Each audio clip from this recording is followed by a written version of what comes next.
Всем привет, канал Пользы.нет и самый интересный для меня смартфон, самый захейченный, наверное, потому что его проще всего обидеть, так как Oppo не особо популярен. Так, ну и всем, кто любит, чтобы я что-то хейтил капитально и из разряда какой ужасный смартфон, к сожалению, данные тех блогеров, которые говорили, что он ужасен, у меня не подтвердились. Стрим на канале, мы 3 часа его практически жарили, играли в него, плюс я на него снимал непрерывно. Он у меня вообще не грелся. Насчет, кстати, работы экрана под водой он не работает, но если он влажный, то нет, он работает хуже, чем OnePlus-овский. Хотя, смотрите, вроде даже как-то работает. Ну-ка, пробуем еще раз. Претензий к смартфону у меня мало, кроме, наверное, целесообразности его приобретения, потому что непонятно, кому он теперь нужен. Почему? Потому что до этого это был супер фото-видео флагман, сейчас это просто хороший смарт, но со своими недостатками. К плюсам можно отнести что-то интересное, что они пытались сделать. Это вот, допустим, ту же кнопочку здесь. Механический переключатель звука для меня однозначно плюс. И он громкий. Вообще много плюсов, расскажу в ролике. Хотя минусов осталось тоже достаточно. Вроде не погиб пока. Всем привет! Вы на канале Польза.нет, и здесь только подробные обзоры с целью сэкономить вам средства. И сегодня я расскажу вам о смартфоне под неймингом Oppo Find X8 Pro. Сравнивать я его буду по видеосъемке с Samsung S25 Ultra. Видите, не зря он сейчас вышел, на него уже есть обзор. Насколько он хорош, чем его едят, почему MediaTek 9420 просто волшебный смартфон. И какие у этого смарта минусы, хотя по идее это должен быть реплика и копия OnePlus 13 глобально. Кстати, Oppo Find X8 Pro в глобале тоже есть, на него нечего смотреть, там ценник просто нереально конский. Я расскажу, но для того, чтобы вы понимали, что это такое, допустим, 3 часа мы гоняли его на пользу стримы, и это дело просто нереально волшебно в играх, не считая тача. Здесь есть дополнительная кнопочка для съемки, допустим, либо переключатель звука есть также. Рамка, разумеется, металлическая, кому-то тактильно он не нравится. Oppo сделала чуть-чуть проще по камерам, чуть-чуть.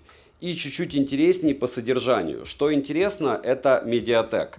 И да, здесь нет 8К съемки. Напишите, кстати, кому она реально нужна. Мне она нужна для того, чтобы я мог сказать, можно поставить, снимать в 8К и потом делать кроп на 4К. С другой стороны, смартфон не грелся, автономность просто нереально космически бомбическая. Экран отличный, ценник, за который я его приобретал, адекватный. Хотя проигрывает он или нет OnePlus 13, по съемке проигрывает или нет S25 Ultra, и стоит ли его вообще рассматривать в покупке, по моему субъективному мнению, я расскажу в ролике. Я думаю, вам будет интересно, но я вам могу сказать одно. За 2 месяца, учитывая, что я смотрел обзоры, которые на него делали 2 месяца назад, месяц назад, когда он только был жаркой новиночкой, смарт допилили нереально. Смотрим. Распаковка. Поставляется данная модель в небольшой коробке из плотного картона с интересным оформлением. На ней есть название и основные характеристики модели. Упаковка хорошая, в комплекте у нас обыкновенный прозрачный чехол, смартфон с защитной пленкой на экране, зарядное устройство с китайской вилкой на 80 Вт, кабель для зарядки с USB-A на Type-C, краткое руководство пользователя и ключ для извлечения слота под 2 сим-карты. Вес смартфона составляет 216 граммов, а габариты 162 на 77 на 12,1 мм.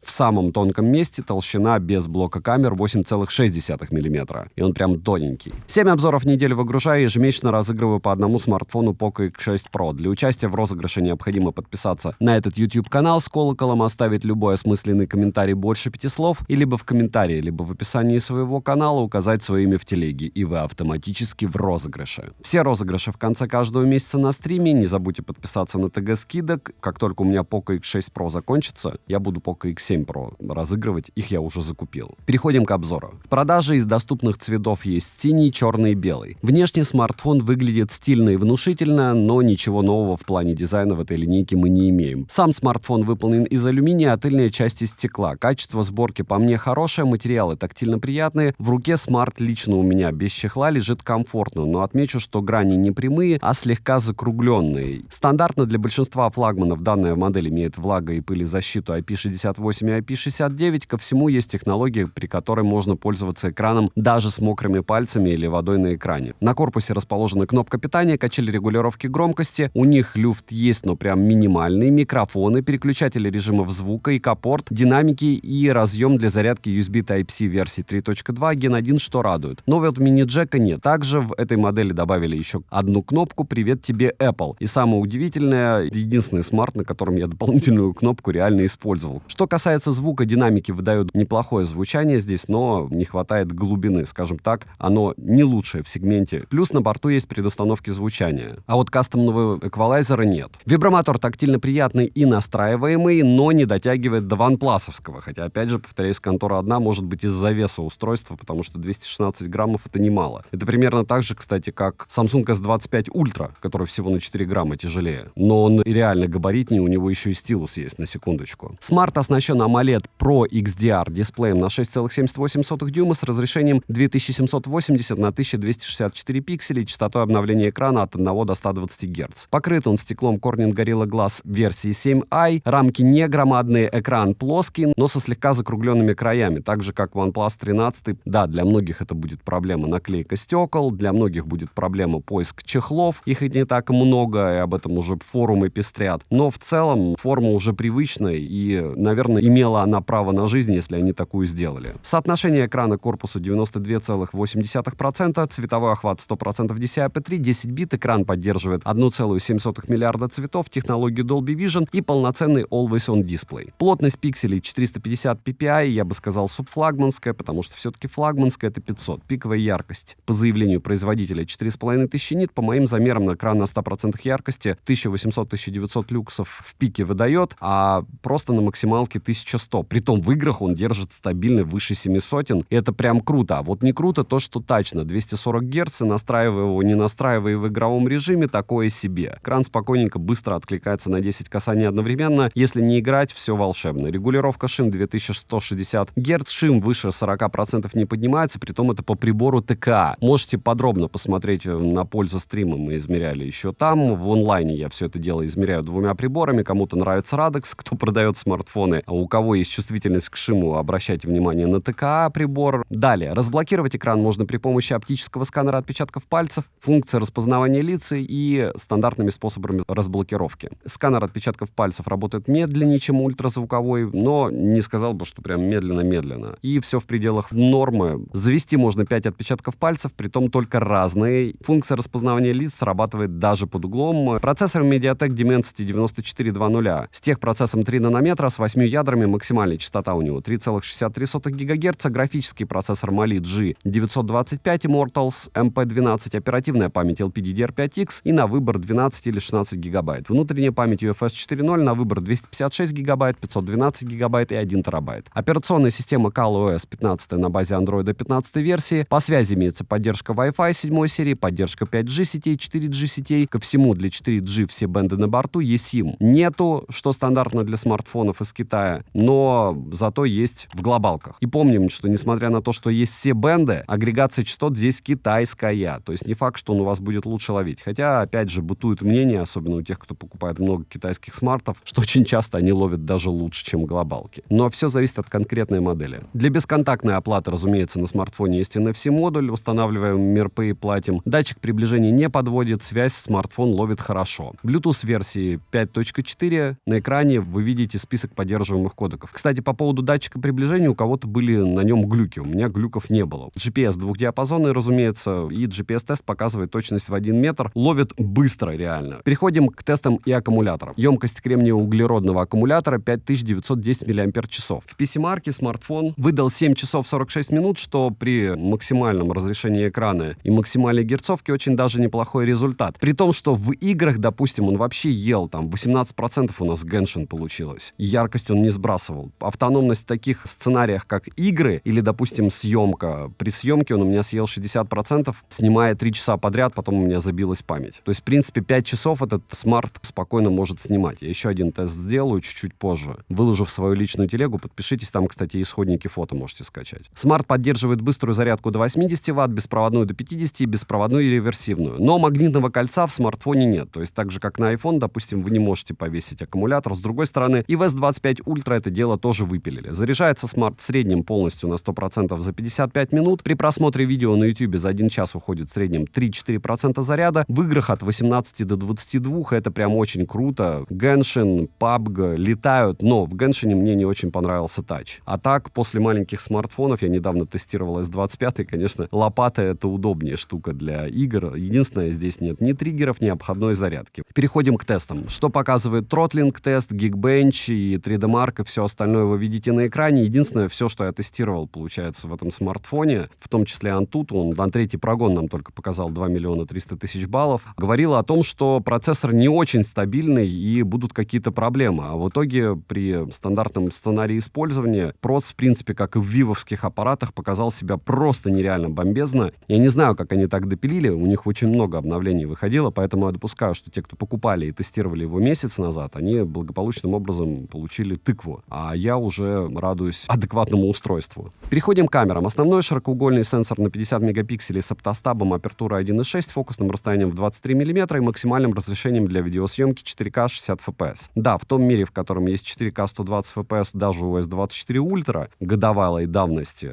в принципе, 8К отсутствует. Вопросы, может быть, к процессору. Это определенного рода экономия, конечно, от Oppo. Перископ на 50 мегапикселей с апертурой 2.6, оптической стабилизацией, трехкратным оптическим зумом и фокусным расстоянием в 73 мм. Далее есть еще один перископический телефотосенсор на 50 мегапикселей с апертурой 4.3, оптической стабилизацией. Последний — это сенсор сверхширик на 50 мегапикселей с апертурой 2.0, автофокусом, углом обзора в 120 градусов или фокусным расстоянием в 15 мм. С фронта же расположили сенсор на 32 мегапикселя с апертурой 2.4, углом обзора в 90 градусов и максимальным разрешением для съемки видео 4К 60 FPS. Камера настроена совместно с Hasselblad. В стоке есть много фильтров, разумеется, разных вспомогательных функций. Я сравнивал модель с сырой моделью Samsung S25 Ultra. Вкратце, основной сенсор Oppo снимает с более контрастной картинкой, хотя и Samsung, кстати, выкручивает неплохо. Плюс цвета отображаются более насыщенно. Кому-то это нравится, особенно в Азии. При этом слегка лучше детализация при кропе. Фронталка, как по мне, лучше Oppo, но отмечу, что на всех сенсорах у данной модели есть проблема в работе со светом, в отличие от Samsung. Роллинг шаттер есть у обеих моделей. У Oppo он менее заметный. Максимально заметный, кстати, из последних смартфонов это в Realme 14 Pro Plus, там вообще жесть. Переключение между сенсорами, к слову, Oppo не плавное, плюс бывает проскакивает черный кадр. В любом случае, короткие примеры и сравнения вы сейчас увидите. Так, ну что же, 4К 60 FPS, Samsung S25 Ultra против Oppo Find X8 Pro. И я сразу вижу, что Oppo Find X8 Pro лучше с солнышком отработала. Вы можете не согласиться. Опять же, как правильно говорят, а как ты видишь по экрану? Он что, у тебя откалиброван? Где цвета какие правильные? Да, откалиброван. А вы не подбираете экран, правильно? По цветам. Вот там вы видите Луну, кстати. Давайте попробуем Луну, X5, X6 посмотреть. Помним, как Samsung их рисует, да? X1. И что? И можно потихонечку потом будет выдвигаться после того, как я медленно вот это дело сниму. И понеслась. Будем надеяться, что я не растянусь, потому что со мной еще с S25, на который я обзор одним кадром делал, iPhone 16 Pro Max, который у меня рабочий телефон, и как камера для подсъема изредка. И вот так примерно мы можем передвигаться в попытке не растянуться на камушках. Вот так две основы. Так работают микрофоны. Притом усиление голоса я нигде не активировал. На Oppo тоже. Сейчас, кстати, активирую на Oppo. Все. А теперь на Oppo активировано усиление голоса. Вообще не усиление, а просто шумоподавление. Ввиду того, что ползу я рядом с морюшком. По идее, это море должно каким-то образом влиять. И вот так мы плавненько двигаемся по пляжу. Это, кстати, новая тема, я вот не слышал такое, когда, как мне пишут. Вот сейчас я вижу на Oppo такие же цвета правильные, как и реальные у песка.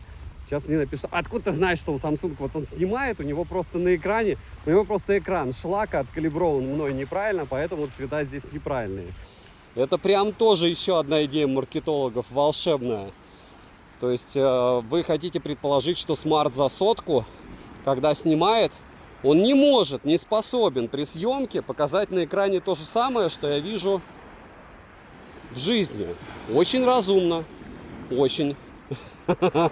Вот такого я, кстати, подхода еще... Вот читаешь комментарии, реально учишься, как продавать. До такой степени шаристо. Как все можно как-то по-другому посмотреть на все. Все зависит от цели и задачи, да. Да, помните, что может быть у меня с цветопередачей вообще со своими ощущениями что-то плохое, как правильно говорят, да? Может, я вообще дальтоник. Как меня прям радуют иногда комментаторы-продавцы. Особенно продавцы каких-нибудь особых брендов без Google и на 12-х андроидах. Но главное, что эти не такие. Это ультраширики. Можно супер плавно повести. И тогда будет картинка поинтереснее.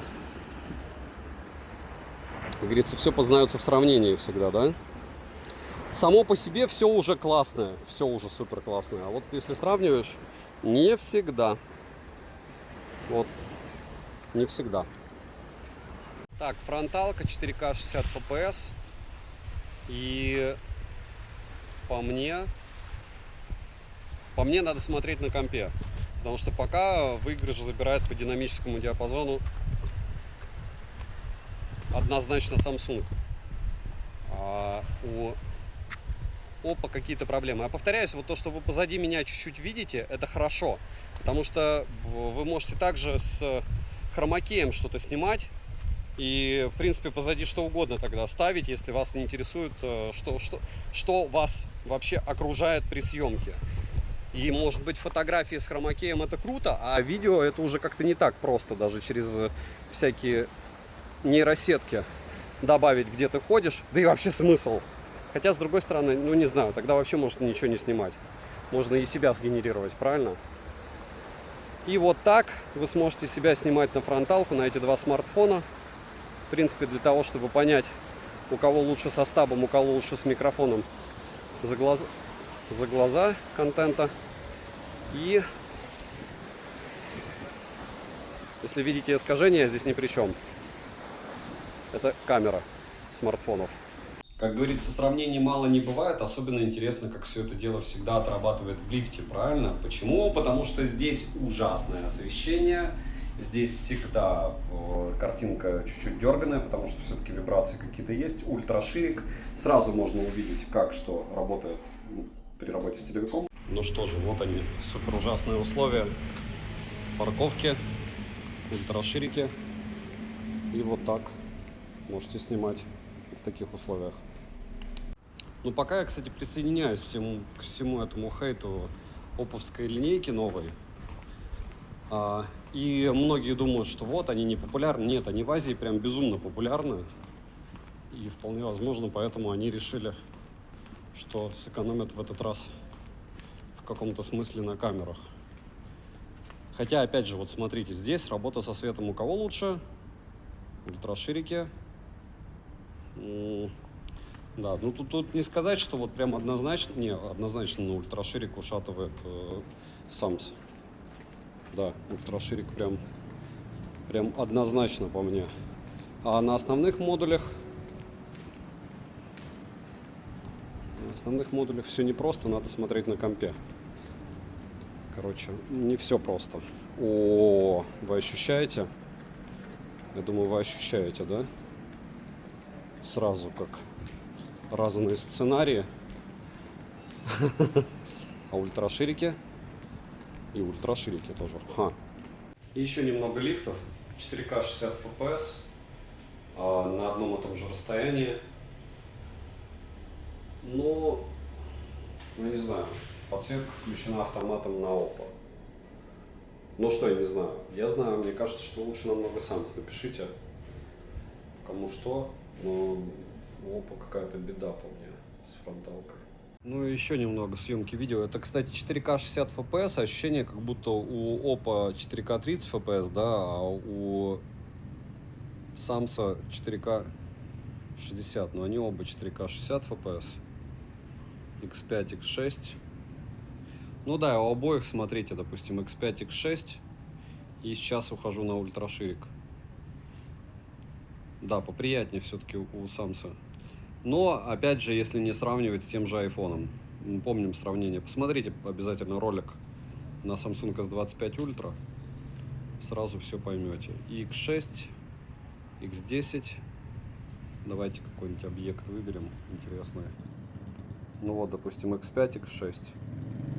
Дальше X10. Давайте X18 прям сразу. И X20. То есть ночная съемка при X18 вот одинаковая. X18. Вот так.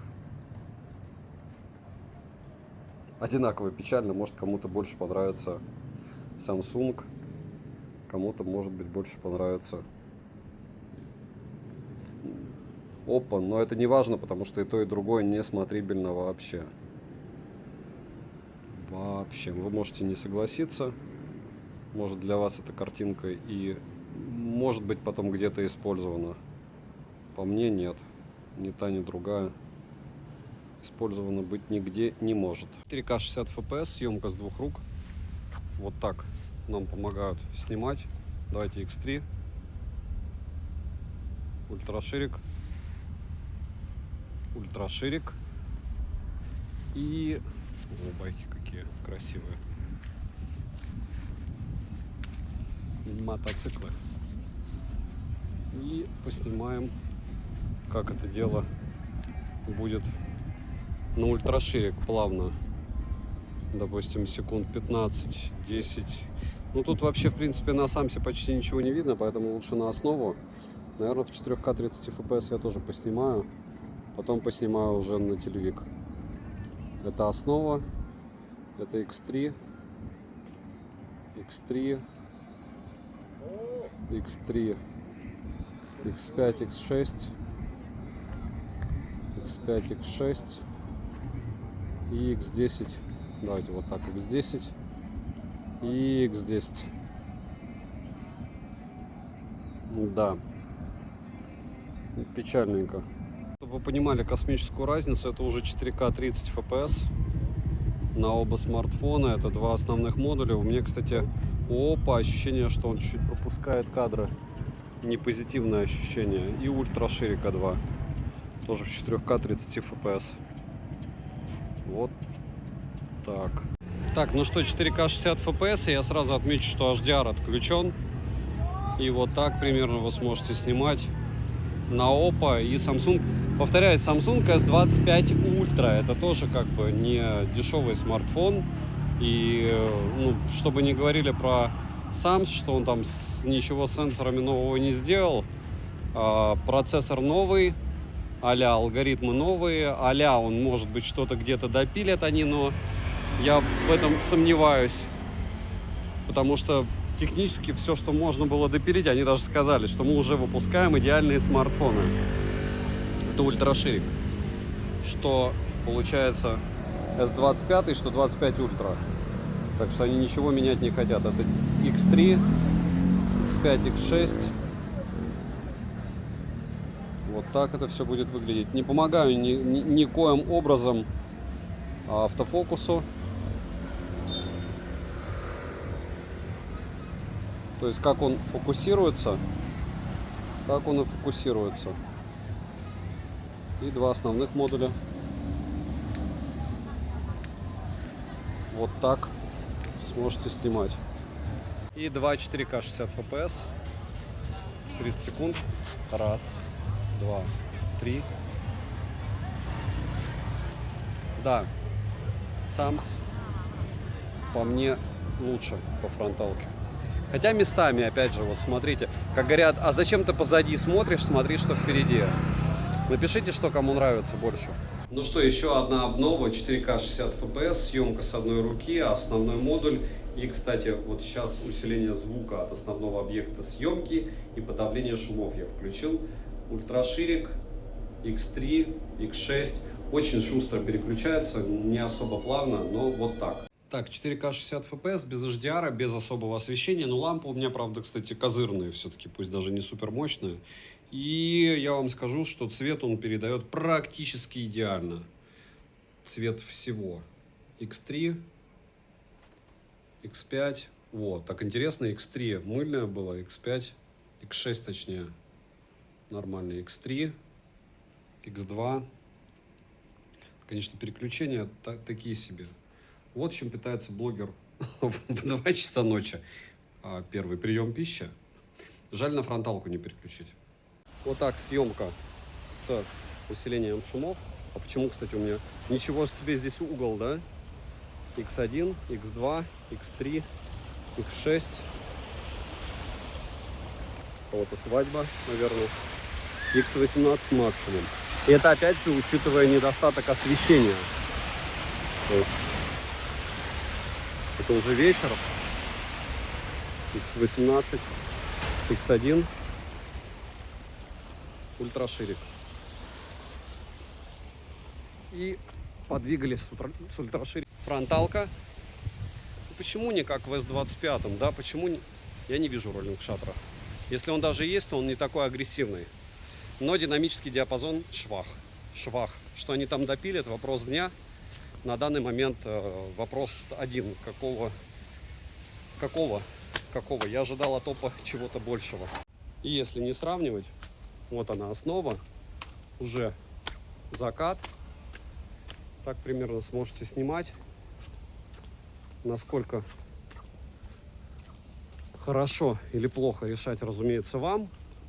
По мне, довольно все неплохо. Но, как говорится, все относительно. И вот с недостаточным освещением, без сравнения, ультраширик, основа, X3, X6. Ну что же, основной модуль 4К 60 FPS, съемка с одной руки. Единственное, что мы можем делать еще вот за счет этой кнопочки, я могу зумировать во время съемки, во время езды. Кстати, я это первый раз делаю. Разумеется, нужно смотреть на дорогу, но в целом вот это основной модуль очень... Я нашел, зачем она нужна. Наверное, к ней можно привыкнуть, но на яблоке я ей не пользуюсь. Ну опять же, яблоко я так, может, давно тестировал. В целом, съемка очень даже ничего, если не считать лютых шумов. И вообще вам надо ее рассматривать, а не мне, пока я спускаюсь. Так, и еще раз ультраширик. Так, это на телевике ультраширик. Все, я останавливаю. Традиционно. Чуть поснимаем. В магазине слегка. Сколько косметики, да? Все равно не устаю удивляться, как много в продуктовом магазине может быть косметики. Просто тонны. Ультраширик.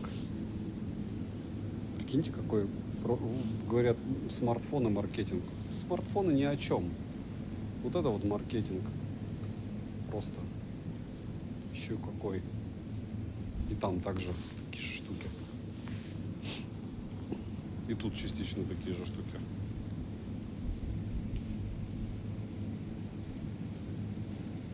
Вот, было. Снова X3 телевичок. X6 телевичок. Супер медленно надо телевик вести. Чуть-чуть рваные получаются кадры, но чуть-чуть. То есть, если приноровиться, то очень даже ничего картинка. Главное не делать вот так. Так, ну и 4К 30 FPS без сравнения. И, кстати, чтобы вы понимали, какой бесполезный очередной раз ночной зум, ультраширик. Ох, как шумов много. X3, X6 и максимальный зум X18 ночью.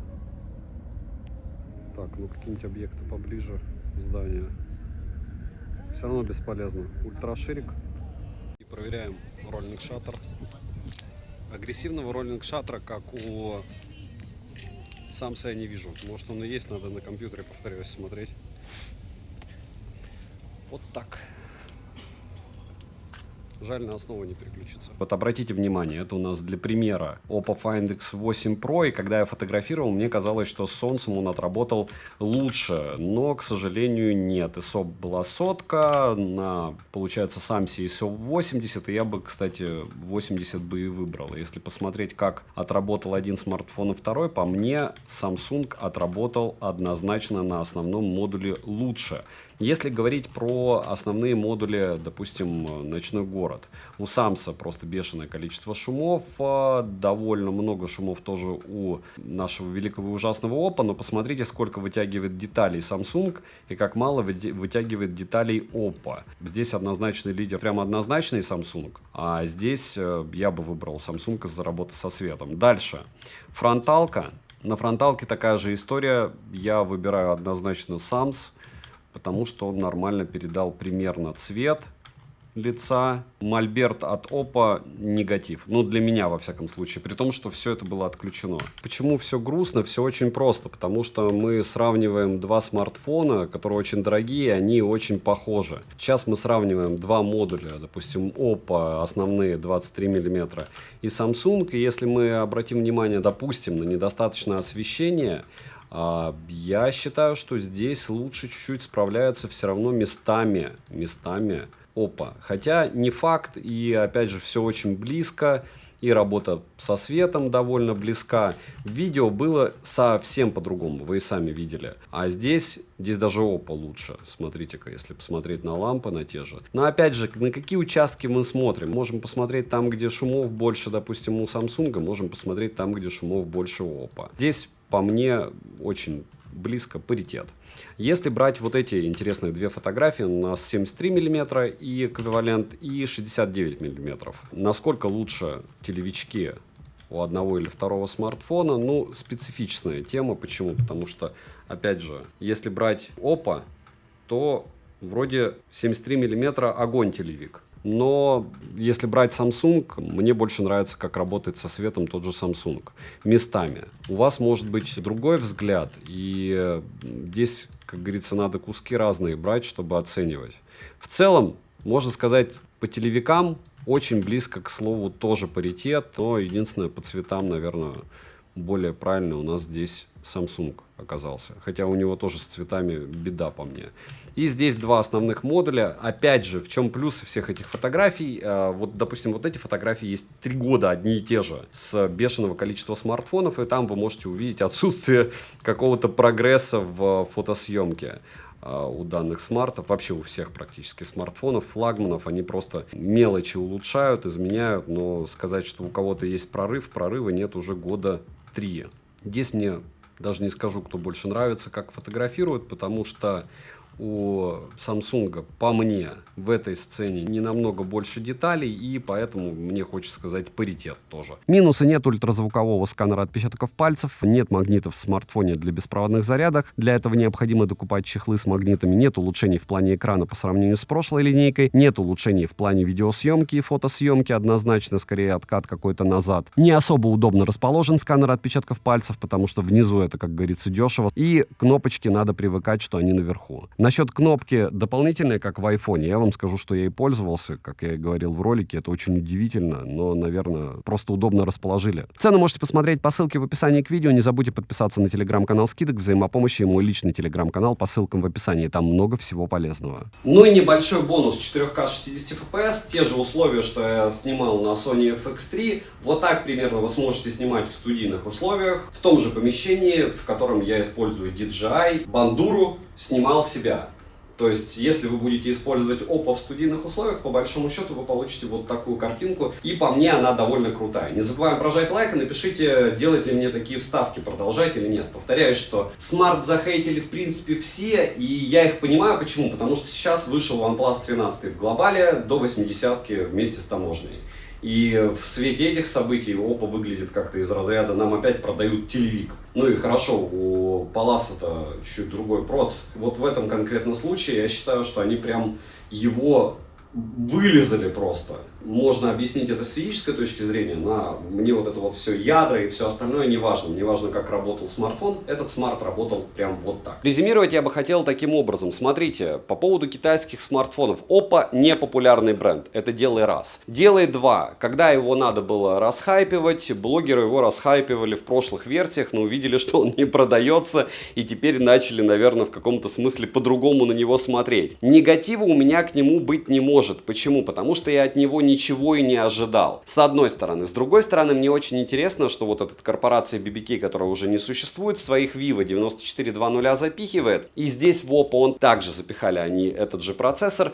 И он классный. То есть здесь, если смотреть, как он вел себя в играх, какая у него автономность, напоминаю, он за 3 часа съемки в 4К 60 FPS у меня вообще не нагрелся. У меня просто кончилась память. Обзор одним кадром обязательно сделаю на лайв-канале. Но на пользу стрима, на прожарке он вел себя нереально круто. Да, если вы собираетесь приобретать себе смартфон, брать это дело, не советую. Почему? Потому что его могут заблокировать. Да, если вы приобретете его через какие-нибудь платформы, через какие я покупал, там можно написать продавцу, он отправит вам его разблокированный. По поводу съемки, да, и включается, даже если ты его не включаешь на фотках, особенно на каком-нибудь там ужасном освещении, где он думает либо одни шумы тебе, либо дорисовать. И он дорисовывает. Итого в сухом остатке. Процессор классный. Если вы приобрели этот смартфон и кайфуете, и знаете, что нужно везде все разрешения дать, чтобы у вас все оповещения приходили, и вас не бесят особенности операционной системы, классно. Всем остальным у OnePlus 13 точно грамотнее расположен сканер отпечатков пальцев. У OnePlus 13 точно лучше Vibro, и OnePlus 13 в те же деньги, пусть даже с более скромным набором камер, предлагает вам глобалку.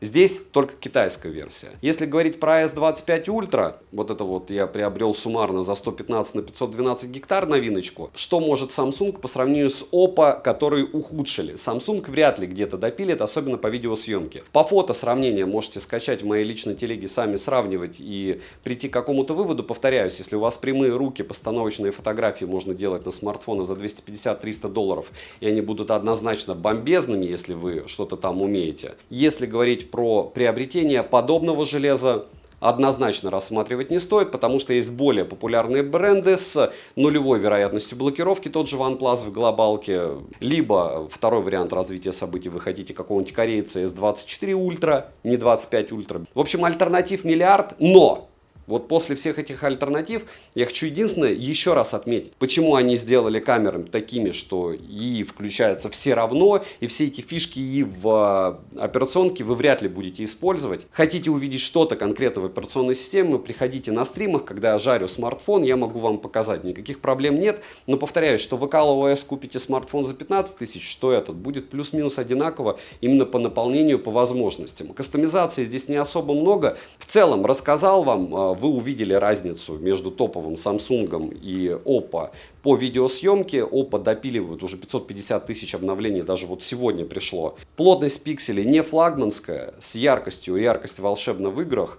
Девайсу от меня однозначно бесконечная да, если вы купили за какие-то копейки и вы планируете ходить с ним долго, я уверен, что долго вы с ним будете ходить и кайфовать. И вряд ли у вас будут какие-то там проблемы с этим скошенным экраном, еще с чем-то. Супер классный смарт.